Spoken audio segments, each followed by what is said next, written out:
Hey you guys, in this video I want to discuss using technology like a TI graphing calculator or Desmos.com to check work that we do with derivatives.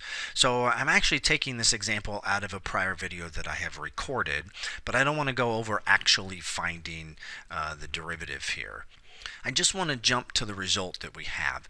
So the example that we did, the question that I proposed was, let's find the equation of the tangent to this function at t equals 1.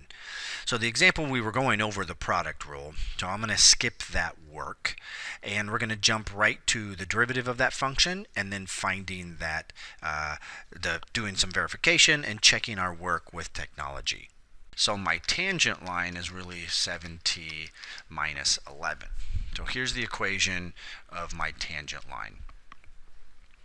Now, we discussed this briefly in the prior video, and I want to go ahead and remind ourselves of one way to check our work here. So what I should do, right, visually, I can graph the original function and I can graph my tangent line, and I can see that those are correct, that my tangent line is correct. If it's not correct, then I know I have a mistake somewhere and I need to come back and check. So I'm going to pull up Desmos.com real quick. Let me pause the video so you don't have to watch me type all of this in.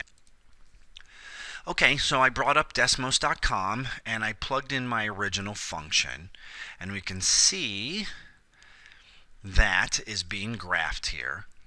And what I like to do in Desmos is use function notation, so I called that f of x. Right?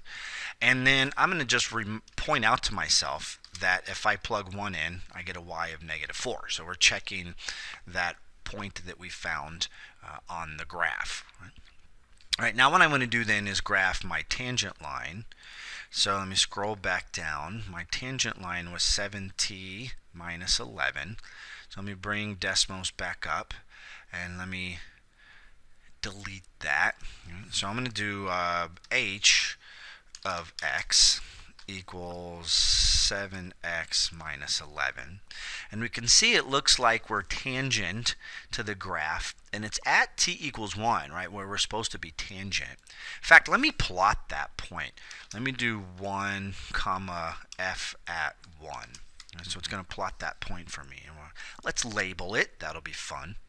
So there's the point of tangency. It looks like we have a tangent line, like we've done correct work. Let me scroll and zoom out a little bit here, and you can see the tangent line in red appears to be glancing below to the function there. Right? So it looks like we have a good equation for our tangent.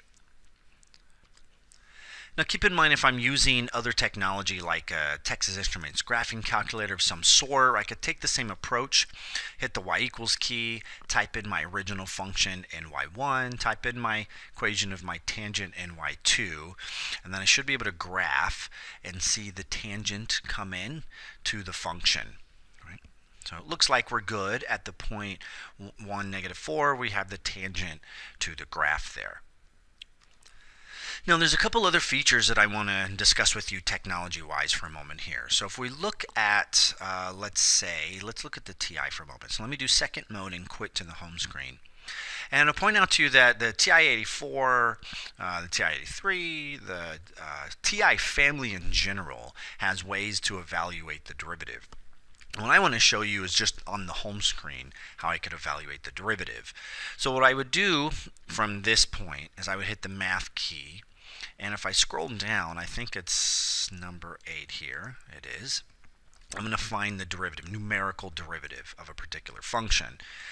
Now the newer version of the operating system brings out this kind of what I call pretty print notation. And it's asking, what's the derivative of the function and where do I evaluate it? So in this particular example, we have the derivative with respect to x, and then our function was, let me put parentheses, 3x minus 5, and then we had square root of x plus 1 over x. So I can type in my equation, and then I can say I want to evaluate that at x equals 1. Right, so this is going to find the derivative of this function. It's going to plug in x equals 1, which is the slope of the tangent line. So we got the slope of 7, which is what we're seeing here. Now, something to point out to you in this case, the calculator is running a program in the background, and it's using code to calculate the derivative. It can't do the derivative symbolically, right? So the calculator isn't finding the derivative like we did on pencil paper symbolically. It's using numerical techniques. So it gets to a place in the program where it reaches the tolerance. It reaches the amount of error that it's allowed to receive, and that stops the program from running and spits the answer out. Now, so this is a way to check our work, right? This is a nice way to check our work. We see that our slope would be 7 for the function, right, at x equals 1. All right, and I want to point out something else really cool to you in regards to the TI as well. So for example, let's suppose on this problem, let me come back to the problem. Let's suppose I want to just check my derivative. So I have my original function that we were given up here, and let me zoom out a second. So we have my original equation that I was given up here at the top, and then I have my derivative down here. And I had a simplified version a little lower, right? So here's my derivative, which I simplified as much as I wanted to. I didn't want to have to FOIL all of this out, gather like terms, so here was my simplified form of my derivative. So let's suppose that I just want to check that derivative. And I want to do this on my calculator, right? So what I'll do on my TI is here's my original function. Here's the tangent. Let me delete that. Right? So I want to check my version of the derivative to the calculator's version of the derivative. So I'm going to type my version of the derivative into y2 here. All right, so pause the video again real quick, right? Here's the version of the derivative that I'm plugging in, right, what we simplified. And here's me typing that into y2. And so, I just want to point out to you when you type in fractions.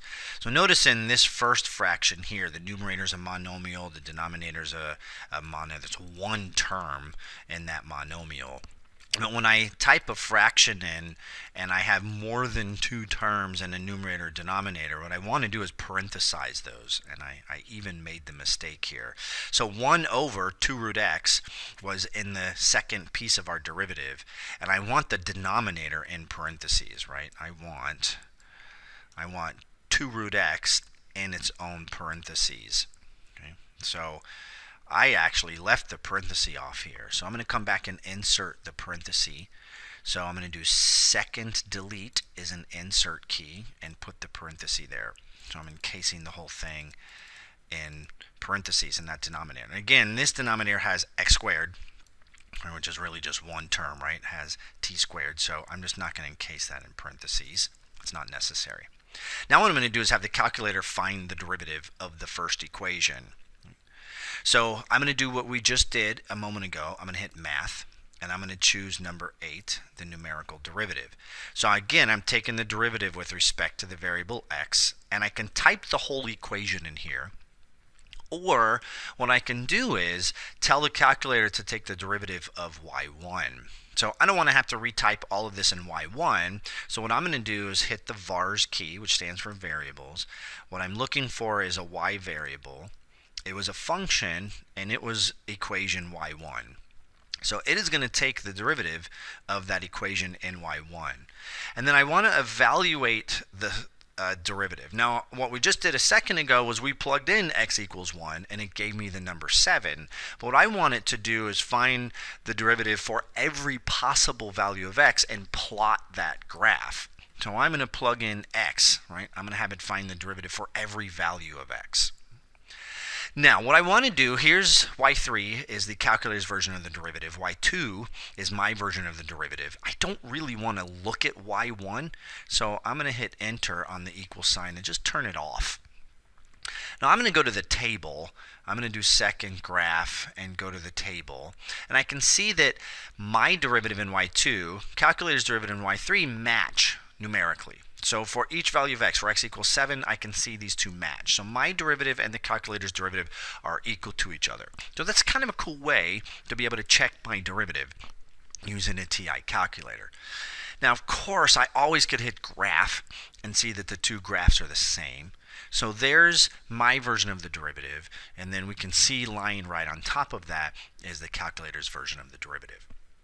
Now, usually I don't graph because sometimes the graphing can take really long, whereas filling in the table can be quicker. Alright, so I paused the video again. I'm bringing up Desmos. I'm going to take really kind of the same approach that I did in the TI. Right? Let me bring up the TI real quick. So in the TI, I had, y1 is my first equation. I had my derivative as the second equation, and then I had the third equation, the calculator's version of the derivative. So I'm going to take kind of the same approach here. I have, let's say the first equation is the original function, and I don't really want to graph it, so I'm going to click here to turn it off. And then here's my version of the derivative, and then I want Desmos's version of the original function's derivative. And this is really simple because all I'm going to do is use prime notation. I'm going to do F and hit apostrophe on my keyboard.